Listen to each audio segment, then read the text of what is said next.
అరే Bulraju, last exam కదరా, prepare అవ్వచ్చు కదా. నేను ఇక్కడ నుంచి చదువుకుందామని వెయిట్ చేస్తున్నాను ఆ బండరాజు కోసం. బండరాజు వస్తానని చెప్పాడని చెప్పి ఆ బండేమో హ్యాండ్ ఇచ్చాడు. ఇప్పుడు నేనేం చేయను? నువ్వేం చెయ్యొద్దులే గానీ వెళ్ళి చదువుకో చాలు. అమ్మా, నాకేంటో ఈ రూమ్స్ ఏం అచ్చరాట్లేదు. అందుకని ఏదైనా స్పెషల్ గా ఉండే రూమ్ ఏదైనా ఉంటే చెప్పవా? స్పెషల్ రూమ్ అంటే ఎక్కడి నుంచి కట్టించాలి బాబు? నా కోసం అంత త్యాగం చేయక్కర్లేదులే కానీ, ఇప్పుడు ఏం కట్టించక్కర్లేదులే కానీ, ఉన్న రూముల్లో ఏ రూమ్ వాడరో ఆ రూమ్ నాకు ఇవ్వు చాలు. వాడను కదంటే ఇంకా స్టోర్ రూమ్ ఒకటే ఉంది. ఇంటి స్టోర్ రూమ్ లో చదువుకోవాలా? మరి ఇంకేం గదిలు లేవు. సర్లే, ఎల్లక చేస్తామా ఏంటి? ఇదేంట్రా బాబు, ఎంత దుమ్ము దుమ్ముగా ఉంది. రూమ్ దుమ్ము దుమ్ముగా ఉన్నా పర్లా, చాలా పీస్ఫుల్ గా ఉంది. కాబట్టి మనం కాన్సన్ట్రేట్ చేస్తే టాపర్ అయిపోతామేమో ఈ రూమ్ లో. అక్కర్లేదులే, అంతా పాస్ అయినా చాలు. హే, సైలెన్స్ ఉంది. అసలుకే నేను 5th చాప్టర్ రివిజన్ చేస్తున్నాను. ఏ, ఎవర్రా నువ్వు? గోస్టా?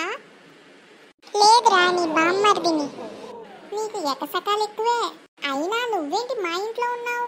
మొన్న సిలబస్ దయ్యంలా వచ్చింది నువ్వేనా? అనే గుర్తుపట్టావే, నేనే మొన్న మిమ్మల్ని ఆడుకున్నది. అయినా మా ఇంట్లో ఎందుకుంటున్నావు? ఎందుకంటే ఈ రూమే చాలా పీస్ఫుల్ గా ఉండిద్ది కాబట్టి చదువుకోవడానికి. నువ్వు చదువుకోవడమా?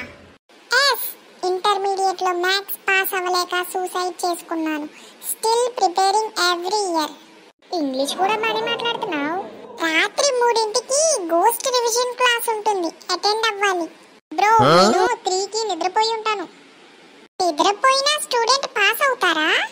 మోటివేషన్ కావాలా? అయినా లిజన్, పాస్ అయిన వాడు క్వశ్చన్ పేపర్ చదవడు, ఫెయిల్ అయిన వాడు ఆన్సర్ పేపర్ చదవడు. అయ్యయ్యో, ఇది ఇన్స్పిరేషన్ కాక సెన్సేషనల్ అయింది. ఇక్కడికే నా ఎగ్జామ్ జర్నీ.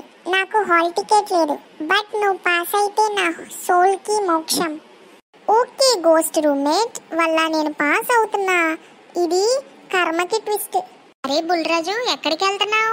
నువ్వు రిజల్ట్స్ అంటే కదా, నువ్వు చూసుకున్నావా? చూసుకున్నానమ్మా, పాస్. ఇప్పుడే వస్తా, నాకు స్టోర్ రూమ్ లోకి వెళ్ళి. అయినా రిజల్ట్స్ వచ్చాక కూడా ఇంకా స్టోర్ రూమ్ లో ఏం పని వీడికి? ఓ మై గోస్ట్ ఫ్రెండ్, నేను పాస్ అయ్యాను. నువ్వెక్కడున్నావు? పాస్ అయ్యాను. ఏ గోస్ట్ చేంజ్డ్ మై లైఫ్. అబ్బో, బానే చెప్తున్నావుగా. అలా ఏం కాదు, నిజంగా పాస్ అయ్యాను నేను. నీ వల్లే నేను మారాను. కంగ్రాట్స్ రా, బట్ నా రిజల్ట్ వచ్చింది fail again. See you next year.